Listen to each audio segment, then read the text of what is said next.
Pancasila sebagai dasar negara di Indonesia bukan hanya sekadar kumpulan 5 sila yang bersifat aturan, melainkan merupakan intisari dari nilai-nilai luhur yang telah berkembang dalam kebudayaan Nusantara. Ia bukan ide dari luar, tetapi lahir dari cara pandang masyarakat Indonesia itu sendiri, yang sudah lama menyatu dalam kehidupan sosial, spiritual, dan budaya masyarakat. Salah satu lembaga sosial yang paling konsisten menjaga dan menumbuhkan nilai-nilai tersebut adalah pesantren, yang merupakan lembaga pendidikan Islam tradisional yang menjadi tiang utama dalam pengembangan moral sekaligus wadah pembentukan karakter bangsa. Nilai Pancasila dalam kehidupan pesantren. Sila pertama Pancasila yaitu ketuhanan yang Maha Esa menjadi dasar utama dalam kehidupan di pesantren. Nilai keagamaan di pesantren bukan hanya sebatas teori atau pelajaran agama saja, tetapi benar-benar dijalani dalam kehidupan sehari-hari lewat kebiasaan seperti sholat berjamaah 5 waktu, puasa sunnah, sholat malam, belajar, dan khutbah. Para santri dibentuk supaya jadi pribadi yang ikhlas, sederhana, mandiri, bebas, dan disiplin. Nilai yang kedua, kemanusiaan yang adil dan beradab, tetapi penerapannya dalam kehidupan pesantren ialah kemanusiaan dan semangat pengabdian. Nilai kemanusiaan di pesantren terlihat lewat kegiatan pengabdian dan tolong-menolong.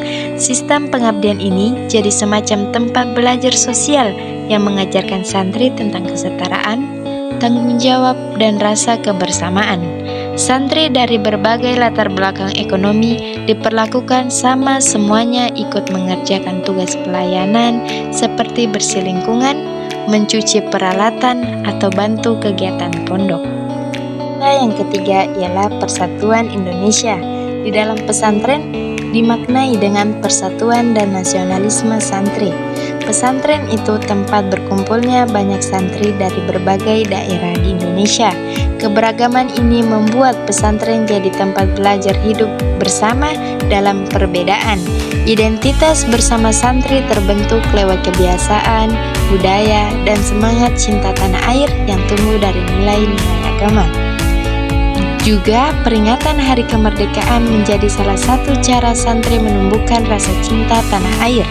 Meski hidup sederhana, santri belajar untuk disiplin, kerjasama, dan peduli pada lingkungan sekitar pondok. Setelah lulus, mereka biasanya punya sikap cinta tanah air yang kuat karena terbiasa hidup bersama dalam perbedaan dan belajar menghargai satu sama lain.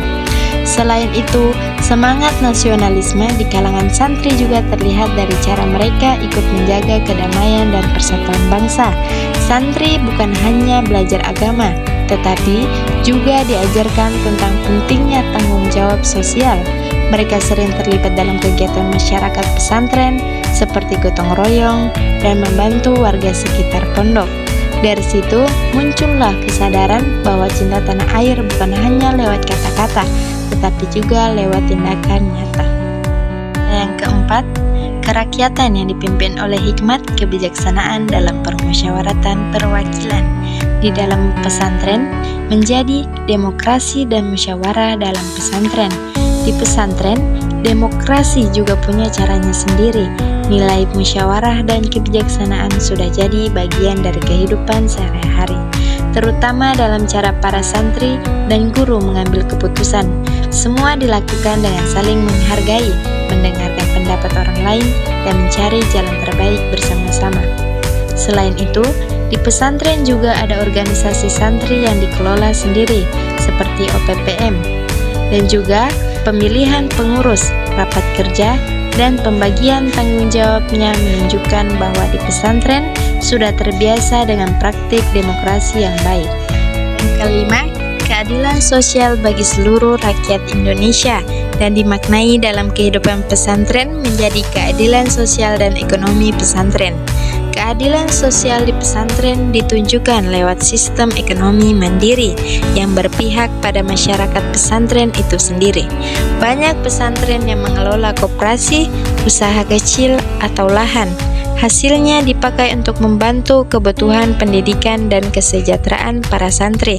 Prinsipnya yaitu dari santri, oleh santri, untuk santri. Jadi, contoh nyata bagaimana ekonomi yang adil itu diterapkan. Dapat disimpulkan bahwa pesantren bukan hanya lembaga pendidikan agama, melainkan lembaga sosial budaya yang berfungsi sebagai laboratorium Pancasila. Di dalamnya, nilai-nilai ketuhanan, kemanusiaan, persatuan, kerakyatan, dan keadilan sosial terwujud secara organik dalam kehidupan sehari-hari. Setiap aktivitas ibadah, sistem pendidikan, musyawarah, dan ekonomi pesantren mencerminkan praksis dari setiap sila Pancasila. Dengan menginternalisasi Pancasila dalam kehidupan spiritual dan sosialnya, pesantren berperan penting dalam menjaga keutuhan bangsa dan menolak paham radikal yang bertentangan dengan nilai kemanusiaan. Sinergi antara ajaran Islam rahmatan lil alamin dan Pancasila sebagai ideologi negara menjadikan pesantren sebagai pilar strategis dalam pembangunan karakter bangsa Indonesia yang beriman, berilmu, beradab, dan berkeadilan.